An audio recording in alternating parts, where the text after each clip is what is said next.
su piel, gozo nos da.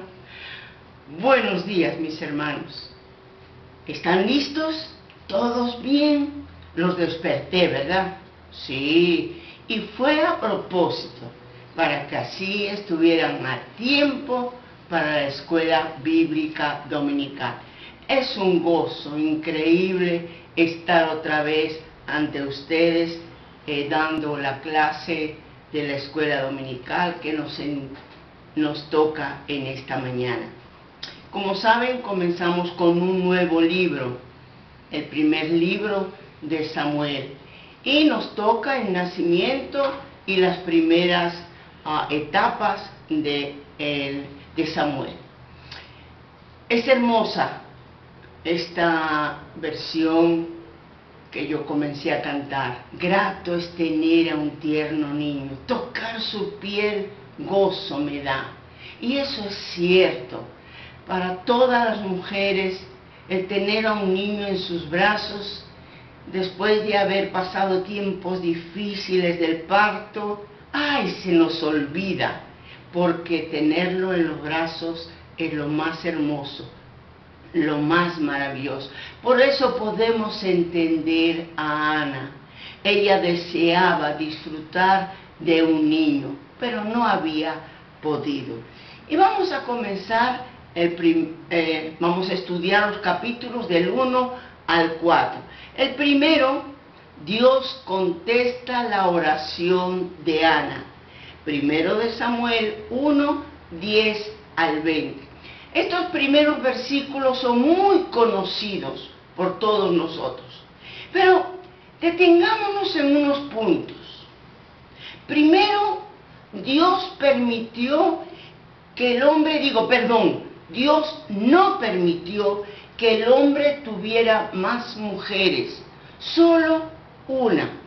Esto trajo problemas en el hogar de Elcana. Tenía dos, Penina y Ana. Penina le había dado hijos y Ana era estéril. Como leemos, eso trajo rencillas, envidia, tristeza, enojo, lágrimas, etc.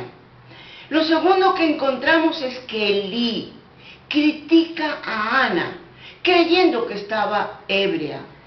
Él tenía dos hijos ebrios, dos hijos que estaban en el templo, adorando a Dios, entre comillas, ebrios.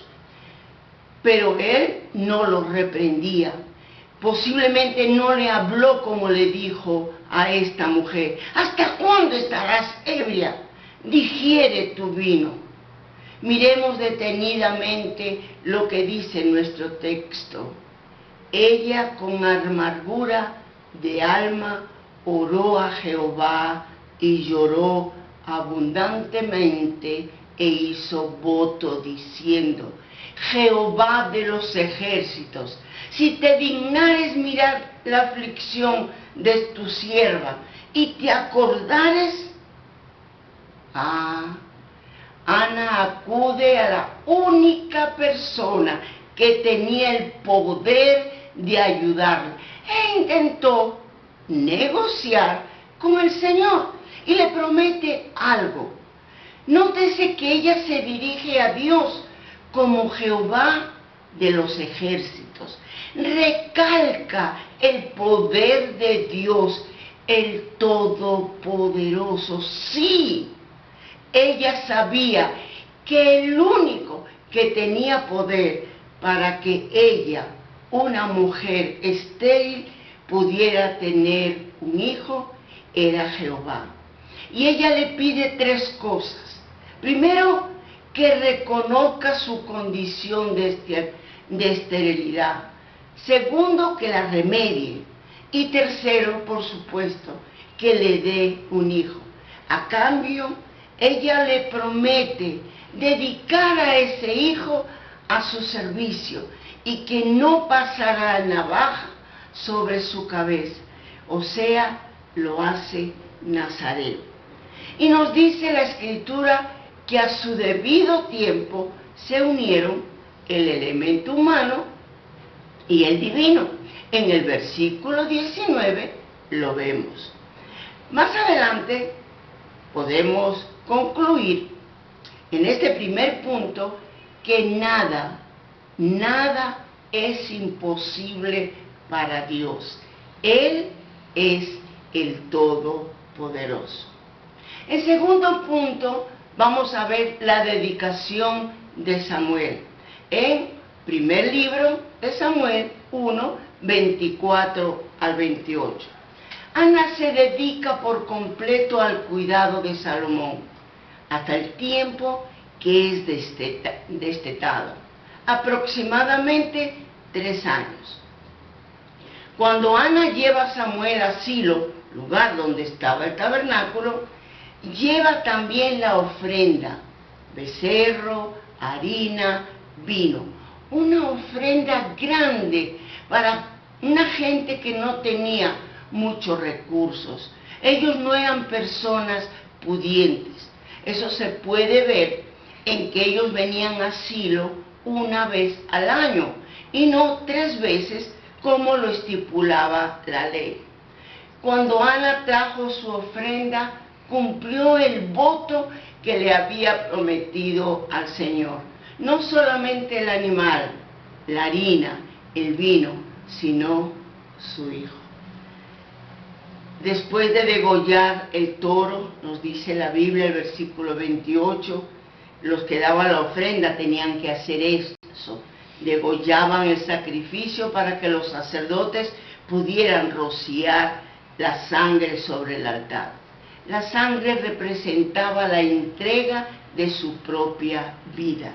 Llevaron el niño a Elí para que él se ocupara de su educación para el sacerdocio. ¡Qué mujer tan increíble! No había tenido hijos, ahora tiene uno. Lo tiene 3 años con ella, cuando se encariña, no solamente cuando lo tiene en su vientre, sus primeras patadas, sino ahora tenerlo en sus brazos, verlo amamantar, crecer, y ahora se desprende de él. Posiblemente yo no lo haría, y quizá muchas de ustedes tampoco. Esta mujer sí, quizá con lágrimas se despidió de su hijo y le dice a Elí: oh Señor mío, palabras de respeto, y le cuenta cuando ella había orado por ese niño y que el Señor contestó su oración. Ella le había hecho la petición que le prestara al niño, aunque fuera por un poco de tiempo. Y dice la Escritura: y adoraron allí a Jehová. La forma plural del verbo indica que el Cana estaba también con ellos. O sea, padre y madre entregan al niño al Señor. En tercer lugar, Dios llama a Samuel. Primer libro de Samuel 3, ahora el versículo del 8 al 10. Cuando Samuel llegó a la casa de Elí, era un niño pequeño, que apenas había dejado de amamantarse, de mamar. En este capítulo 3 encontramos que Samuel ya había crecido y se nos dice que era un joven, posiblemente un adolescente de 12 a 13 años. Las personas que hicieron la dedicación de este joven fueron sus padres. Pero, ¿qué pensaba Samuel de esa entrega? Le llegó el momento de dedicarse él mismo, voluntariamente, a Dios. En este momento que Dios lo llama, lo hace 3 veces. Y Samuel cree que es Elí. Obedientemente responde y va y le pregunta ¿para qué lo llamaba? Elí se percata que era Dios quien lo estaba llamando y le da indicaciones. Ve y acuéstate, y si te llamare dirás: habla Jehová, porque tu siervo oye. Ahora es el tiempo de entregarse él al Señor. En cuarto lugar, vemos a Samuel que recibe la palabra de Dios. Lo encontramos en el primer libro de Samuel, que estamos estudiando, capítulo 3, los versículos del capítulo 3, versículos 19 y 20. ¿Sabe? Antes de continuar con la historia de Samuel, comentaremos algo interesante de la genealogía de Samuel. La Biblia indica que el padre de Samuel, Elcana, vivía en el territorio de Efraín. Primera de Samuel 1:1. Sin embargo, él no era de la tribu de Efraín, sino de la tribu de Leví. En el libro de Crónicas aparece la genealogía de Samuel y allí queda claro que viene de la tribu de Leví, específicamente de la línea de Coré, quienes eran levitas, pero no sacerdotes. Deben recordar que no todos los levitas eran sacerdotes, pero todos los sacerdotes tenían que ser levitas. En la genealogía de Samuel vemos que él era descendiente de Coré, quien pasó a la historia como el líder de una rebelión contra Moisés y Aarón. Él quería entrar a lo más profundo del templo, pero no a buscar la presencia de Dios, sino para gozar de los derechos que ellos representaban. Coré se rebeló contra sus primos, Moisés y Aarón, porque estaba celoso de su posición de autoridad, pero Dios lo puso en su lugar y la tierra se lo tragó. Aunque Samuel era descendiente de Coré, él tuvo una actitud opuesta a la de su ancestro. Él sirvió con humildad al sumo sacerdote y nunca pretendió ocupar su lugar. Y cuando el pueblo pidió un rey, él luchó por mantener su posición de autoridad como juez, sino que siguió las instrucciones de Dios y ungió a los dos primeros reyes de Israel. En cierta forma, Samuel representa la reversión o vindicación de su familia, del pecado de Coré, su ancestro. El profeta de Dios es aquel a quien Dios ha conferido el privilegio y la tarea de proclamar su mensaje. Jehová estaba con él.